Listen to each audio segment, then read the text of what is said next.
Mergers, acquisitions, consolidations, pressure to grow earnings, pressure to grow our business.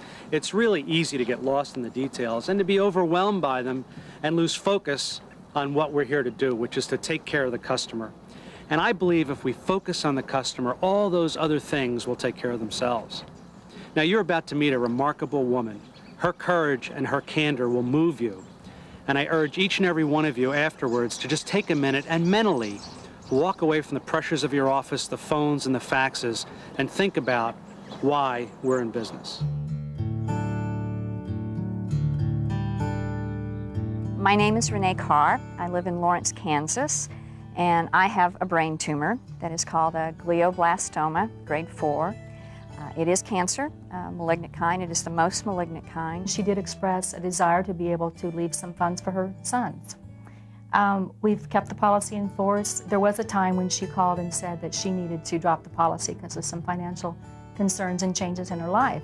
When I was let go on a job, when there was a cutback, and my finances changed dramatically, I thought, well, this is probably one thing I can cut back on. I'm a very blunt person, so I pointed out to her really quick that at her age, and that's our age, she could not afford to drop a life insurance policy. She didn't have that luxury because she needed to be concerned about her guaranteed insurability.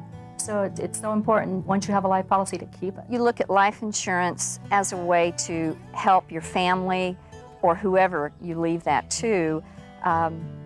It's kind of like a last Christmas present. It's a way for me to help them when I'm not there. I don't think when you get life insurance, you ever think about it being used. And I don't think it should be looked at as an investment for you later on. What would you want to have happen with your family or whoever if you weren't around? Having been in sales, all they can do is say no. You know, I think you need to present the facts about it and help them understand that you're right, this is not for you. This is something that you want to do for whoever, your family, your wife, your kids, friends, a business, whatever it is. But this allows you to do something that you wouldn't be able to do otherwise. With my sons, that's the way I look at it. I'm still able to be there and help, and yet I'm not. And that's probably why I got it. I wanted to help them, and this is my way of doing that. You just sit down with your client and you find out what their needs are, and you evaluate what's best for them, and of course, the main concern is the budget. I tell my people that I sit down with, hey, I said, I found out what the best policy is to have. What's the best policy? And of course, that gets their attention because I always wanted to know what the best policy was to have. And then they're listening, and I tell them, the best policy to have is the one you have in force when you die. That's the answer to that, the best policy. I tell them not to get hung up on it, just buy it and keep it and have it. It's so simple when you just ask. I think life insurance is important, and particularly in my case. I have 3 young sons, one with a disability. It has become crucial to me. I mean, if nothing else gets paid, this life insurance policy is going to get paid, you know, because right now that's the most important thing to me, to leave my sons, besides what they know about me. Renee's attitude is just dynamite, always has been, but now especially when it comes with the sentence that has been given to her with a few months to live.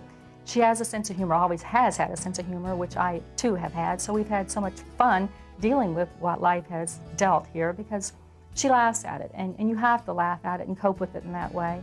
We spent one evening just almost laughing the entire evening away, and she says, I need to get my tape recorder out, we need to run the tape here because I think I'll write a book titled, I Thought I'd Die Laughing. She's a dynamite lady. She has been such a giver of the community ever since I've known her. Maybe people who see this can take a lesson from it and see how this lady can face things. We're going to miss her.